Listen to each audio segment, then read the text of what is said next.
mantap.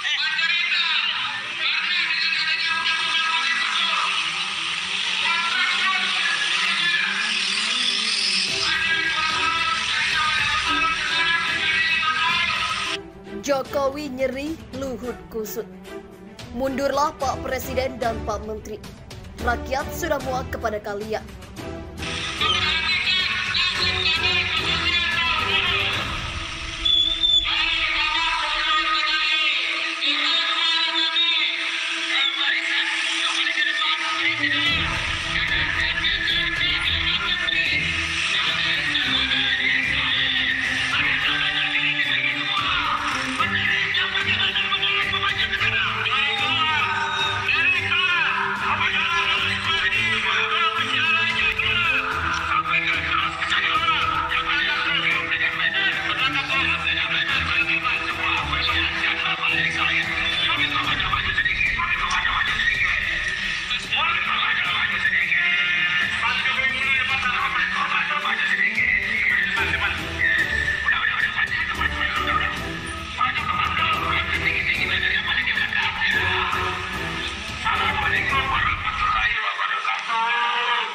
Tuntutannya bervariasi, mulai dari pemecatan menteri yang terlibat bisnis PCR, ya, kemudian macam-macam, sampai kemudian tuntutan Jokowi Ma'ruf mundur.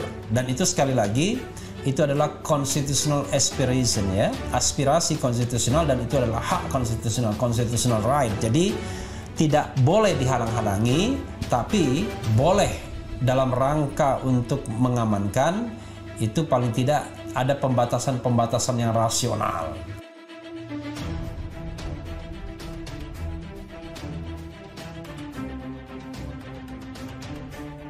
Kami mahasiswa Indonesia bersumpah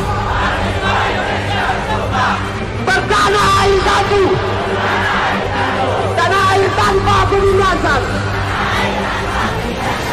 Joko Widodo dan Luhut Binsar Panjaitan merupakan dua nama yang tidak bisa dipisahkan, baik dalam urusan politik maupun bisnis. Hubungan keduanya pun begitu erat saat sebelum dan sedang menjalankan roda pemerintahan. Bahkan sebelum Jokowi menjabat wali kota Solo, ketika menjadi pengusaha mebel dan Luhut masih aktif di militer. Jokowi dan Luhut bagai dua sisi mata uang yang tak bisa dipisahkan. Mereka seperti terikat oleh komitmen dan loyalitas yang kuat untuk saling menjaga, saling mengisi, dan mencapai tujuan bersama. Memisahkan keduanya seperti sesuatu yang sulit dan boleh dibilang mustahil. Apalagi dalam menapaki kekuasaan hingga sekarang ini, tidak serta-merta hanya mengandalkan kemampuan mereka berdua semata. Ada faktor luar yang boleh dibilang sangat dominan dan menentukan perjalanan karir politik mereka. Kekuatan sebenarnya yang berada di balik mereka. Adanya invisible hand yang menjadikan mereka berdua dalam kekuasaan tertinggi penyelenggaraan pemerintahan dan negara hingga sekarang ini.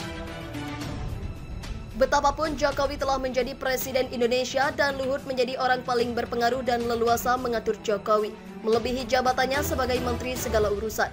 Baik Jokowi maupun Luhut, mereka tetap memiliki bos besar. Lebih dari sekedar cukong atau taipan, kekuatan kapital besar dan global yang berwujud korporasi berjuis internasional. Ada rumor yang berkembang jauh sebelumnya Jokowi telah disiapkan oleh tim profesional yang menghantar Jokowi dari wali kota Solo, Gubernur Jakarta. Jokowi didukung oleh konsultan politik yang sama yang telah memenangkan beberapa pemilihan presiden di Amerika Serikat. Tentunya dengan bohir yang sama pula. Tampilnya Jokowi sendiri dalam panggung politik Indonesia. Sejak awal sudah menjadi grand design kepentingan kapitalistik yang mengusung agenda oligarki politik dan ekonomi. Dalam tampilan borjuasi korporasi dan investasi, sejatinya Jokowi bersama Luhut telah menjadi bagian dari skenario neokolonialisme dan imperialisme baru bagi masa depan negara Indonesia. Alhasil Jokowi bersama Luhut melaju deras tak terbendung dalam pusaran kekuasaan di Indonesia, meskipun dengan gestur, gimik dan mimik pencitraan penuh kepolosan, kesederhanaan dan kejujuran. Kemasan sosok Jokowi pada akhirnya telah menjadi sihir massal yang berlanjut pada tren konspirasi kejahatan massal dalam penyelenggaraan kehidupan rakyat, berbangsa dan bernegara. Wujud negara kekuasaan bukan negara hukum. Boro-boro menjadi negara welfare. Di bawah kepemimpinan Jokowi, Indonesia tumbuh menjadi negara terbelakang dalam banyak dimensi. Pun kiprah Luhut yang terkadang overlap sering mengganggu dan merusak skenario panjang yang sedang berjalan. Manuvernya bisa efektif, bisa pula menjadi blunder. Pola tingkah Luhut dalam pemerintahan Jokowi kerap kali mengusik dan mengganggu skenario panjang kekuasaan mereka. Berpacu dalam pandemi. Selain dianggap pemimpin boneka, Jokowi semakin tersudut dengan performance pemerintahannya yang karut-marut. Selain intervensi Luhut yang lintas sektoral, banyak menteri menganggur atau terlibat korupsi. Sisanya mabuk memaksakan kebijakan sekuler dan liberal, terutama Kementerian Agama dan Kementerian Pendidikan. Gonjang-ganjing perilaku nyeleneh para pembantunya semakin membuat rezim Jokowi dinilai publik tidak kompeten, tidak memenuhi kapasitas dan tidak memiliki integritas. Indikator lainnya, banyak proyek mercusuar yang sering dianggap prestasi, sesungguhnya mengalami kegagalan. Tidak sedikit proyek infrastruktur berbiaya besar dari hasil utang, akhirnya dijual rugi. BUMN strategis juga mengalami kolaps dan terancam dibubarkan. Semua hasil pencitraan Jokowi yang jauh panggang dari api dilihat dari kinerjanya, terlebih dalam mengatasi pandemi dan permasalahan ekonomi yang ditimbulkannya. Menurutnya, kepercayaan rakyat terhadap kepemimpinan Jokowi begitu drastis. Semakin terasa saat pemerintah gagal menangani pandemi, penerapan prokes yang tidak konsisten dan ada kesan pandemi menjadi ajang kepentingan bisnis. Dalam lilitan pandemi, utang negara semakin menumpuk namun tak berkolerasi dengan perbaikan kehidupan rakyat. Pajak menjulang tinggi mengiringi kenaikan harga kebutuhan pokok. Bahkan, bukan ekonomi yang meroket seperti yang dijanjikan Jokowi, justru penderitaan rakyat melesat tinggi. Kemarahan rakyat memuncak selain korupsi bansos dan PPKM yang berjilid-jilid tanpa limitasi. Terhubung motif dan tujuannya dengan munculnya kehebohan bisnis ala tes PCR. Kasus PCR yang melibatkan Luhut dan beberapa menteri dalam pemerintahan Jokowi seakan menajamkan proses delegitimasi dan mungkin mengarah delegalisasi rezim Jokowi.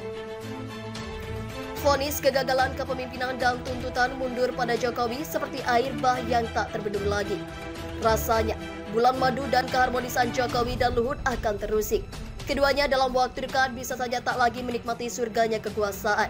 Salah satu atau keduanya akan terhempas, mengguncang dan mungkin akan meruntuhkan bangunan lama kongsi bisnis dan politik keduanya.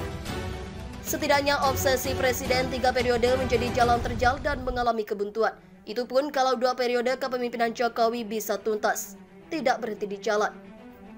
Sebaiknya kita lihat saja apa yang bisa dilakukan rakyat yang sudah kadung mutu, marah dan akan menentukan sikapnya. Luhut yang semaput atau Jokowi yang kalut? Akankah rakyat berani dan bersikap tegas mencabut kembali mandatnya kepada Jokowi? Jawabannya boleh jadi muncul setelah kisruh PCR berakhir. 4 lipat bisnis pandemi dari boneka-boneka oligarki. Fuad Bawazir, pemerintah harus dibersihkan dari pebisnis agar objektif. Pengenaan pajak untuk fasilitas perusahaan dalam UU Harmonisasi Peraturan Pajak mendapat sorotan publik. Ini lantaran karyawan yang mendapat fasilitas seperti handphone, laptop, hingga kendaraan bermotor akan dikenai pajak penghasilan. Sorotan tajam juga disampaikan Begawan Ekonomi Fuad Bawazir atas pengenaan pajak yang lagi-lagi menyasar rakyat kecil tersebut. Baginya, undang-undang pajak yang baru terlalu banyak memberi kewenangan pengaturan pengenaan pajak kepada pemerintah. Artinya, pengenaan pajak kini bergantung pada subjektivitas penguasa. Sikap penguasa akan sangat berpengaruh pada kelompok apa atau barang dan jasa apa yang akan dikenai pajak, termasuk bisa menentukan siapa yang akan dibebaskan atau dikecilkan pajaknya. Mereka yang kuat lobinya ke pemerintah cenderung diuntungkan untuk mendapatkan pembebasan atau keringanan pajak. Sebaliknya, rakyat kecil atau WP yang tidak punya kekuatan lobi atau posisi tawar hanya bisa pasrah alias tunggu nasib, ucap Fuad kepada kantor berita politik Ermon, Rabu 10 November. Menteri Keuangan era Soeharto ini mengatakan di lain pihak para penguasa juga bisa menyalahgunakan kewenangan yang diberikan UU Pajak, baik untuk menekan lawan atau saingan politik dan bisnis, termasuk untuk mengais rezeki dalam rangka memperkaya diri atau menggalang dana politik. Apalagi bila wasiknya atau penguasanya juga para pemain bisnis, pastilah akan selalu menjadi konflik of interest yang biasanya merugikan negara dan masyarakat, ujarnya. Oleh karena itu, kata Fuad, pemerintah harus dibersihkan dari pebisnis agar bisa steril dan kebijaksananya objektif. Dia mengatakan bahwa di luar negeri hal-hal seperti ini sangat terjaga. Satu dan lain hal demi wibawa, kepercayaan dan kredibilitas pemerintah, tutupnya. Terima kasih telah mengunjungi channel ini. Kami hanya sebatas menginformasikan.